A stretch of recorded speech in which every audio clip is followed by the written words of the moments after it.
because no one wanted to watch my presentation. So I felt like if I recorded it, I could show you after. But I called my project Infinity because I wanted to show that this place I like is everlasting and it's always going on. So I like a place that it's constantly being built because I'm a very constructive person and I like everything just keep constantly getting bigger and better.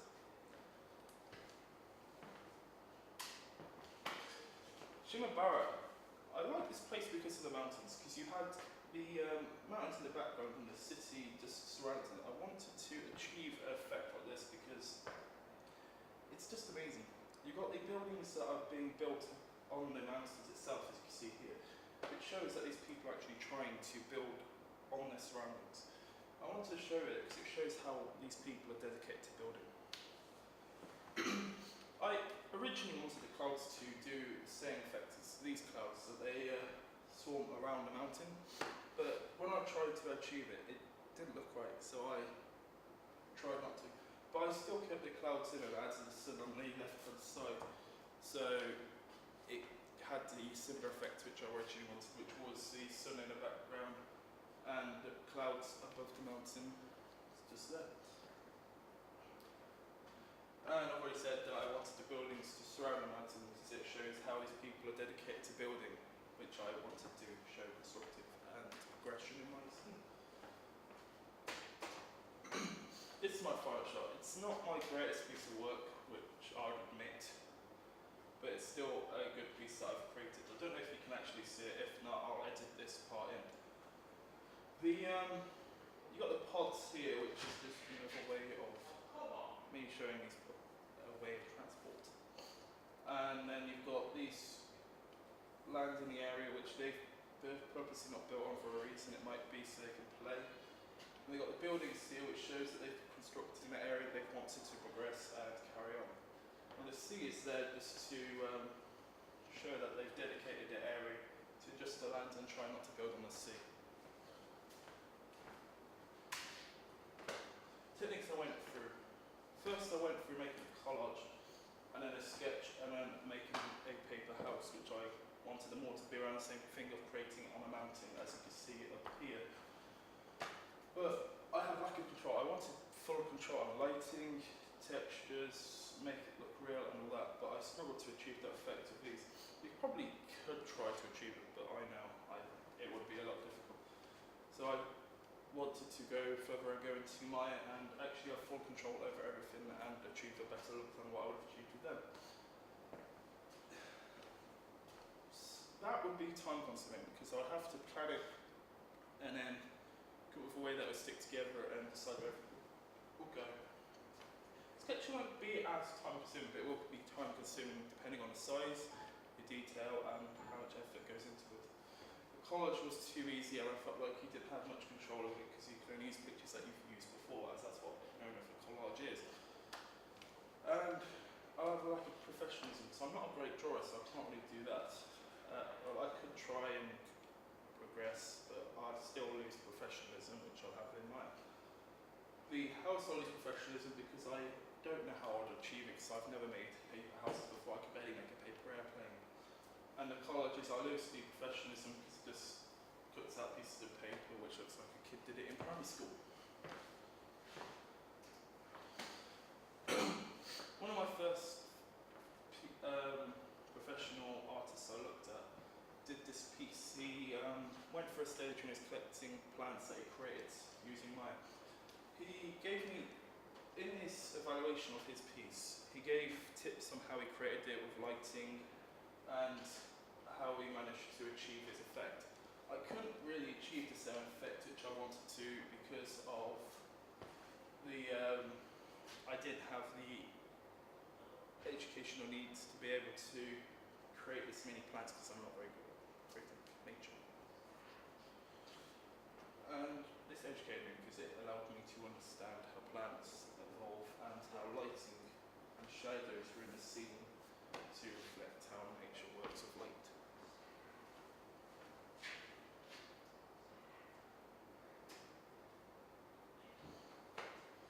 Before I created, I did testing. This was done using physical sun and sky, I think it's called. it's just a way for me to test lighting skills. I wanted to try different things so I can achieve the best of it. I did get a better look with physical sun sky than I did with image-based lighting, but in the end I chose to use image-based lighting because it was quicker and it allowed me to have better control over my scene than I did with physical sun sky, which usually made things washed out and just really white. As you can see it there, it was quite white. But I wanted to test light skills because I wanted to know how I was able to control lights in my scene and learn new ways I can control it. I looked really closely at water skills and did trial and error to show how I can see the ripples and all of that. Okay. And then I had a look at reflections to try and get the reflections to work well in my scene. But to gain ideas of what I wanted to do and what not to do, I had to do trial and error, so I had to look at what I did right and wrong with these reflections and with this, so I know what I do in my final scene. If I couldn't find what I did wrong, I would have a look on the internet and try and find a way around it, and some stuff I could, and some stuff I couldn't. I had to rely on teachers to help me with some of the stuff, which I did know to not professional, and some stuff was like footage. Today, my scene is inspired by some pieces I've found before, so stuff like this Singapore local service, that's not meant to be on the twice. That was an egg made by a car manufacturer, which I don't remember because for some reason it went wrong in the presentation. Their design was they wanted to get rid of reverse, so they made this car which allowed them to stop putting reverse in cars because it took up too much space. So I think what they've achieved is this pod rotates, so they don't have to use the process of reverse. I wanted to achieve a similar effect just without wheels, so they don't have all this clunkiness of taking up too much room when they're parking, and it just allowed more aerodynamics for the pod to move through the air faster because the air could flow over it better when, if it wasn't, the air would just bounce off and go over, making it have more resistance, so the pod can technically go faster than a normal car. Cranes, I want them to be like spiders, similar to this. It's all about science. If they had wheels, they could only go up roads or very flattened ground. And if it's a spider, it can go up steep ground because it can climb and bend its body. So I looked closely at the science so I could create mine around it. In the end, I decided to give my robot an ants body so it allows it to have flexibility and move better. And I took inspiration from this so I can have a good idea of what my piece would look like. And I wanted it to have a similar achievement to what these do. Well, I kind of achieved it, but I think I could have worked better on it to try and fix the tiny little mistakes I made in it. But everyone makes some little mistakes. Now coming together, it allowed me to look closely at the realism in my scene. Because in the end, it didn't look like, wow, I could have put it on there, but I decided not to. It looks really poor, like it was done by an amateur. But then I looked for tips and ways I can make it better. I asked teachers if they could help improve. They gave me some tips and techniques which I used to improve my piece, which you saw earlier.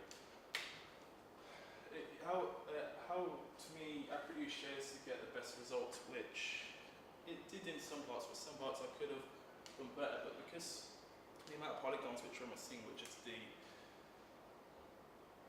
amount an object has to create it, but the mountain has, I think it was over 1 million or billion polygons or something in it, and that's a ridiculous amount, making my computer crash, as I would need a render farm to be able to render it, and I couldn't change these shaders because of it, as it will crash my computer, meaning I might lose my work because I can't open it again because it will be too big to open. By asking others, it allows me to look at my scene in more than one perspective. Because I might look at it in different ways, someone else might look at it. So it will allow me to see how others might look at my work and show me a way I can improve it depending on how someone thinks I should improve it, which allows me to improve my scene, so it makes it more appealing to more than just me. It allowed me to educate myself further because it allowed me to find skills techniques I didn't know in Photoshop, such as dodge tool. But I knew about burn tool, but I didn't really know what dodge tool did. But burn tool makes stuff darker by burning some parts, and dodge tool makes stuff whiter. It also educated me by looking at shadows and how Z-depth can make an effect of something going into the distance. All of this I would be able to do if I did do this project because I wouldn't have been able to ask a teacher. I could have found it my own way, but the likelihood of finding it by myself would take a while because I wasn't sure what I'd be looking for. But because the teacher pointed out that if I use Z-depth, it would allow the illusion of something going into distance, it made my scene look better because it allowed a 3D effect of the scene going far into the distance. Thank you for watching, I hope you liked this video and I hope you enjoyed this presentation.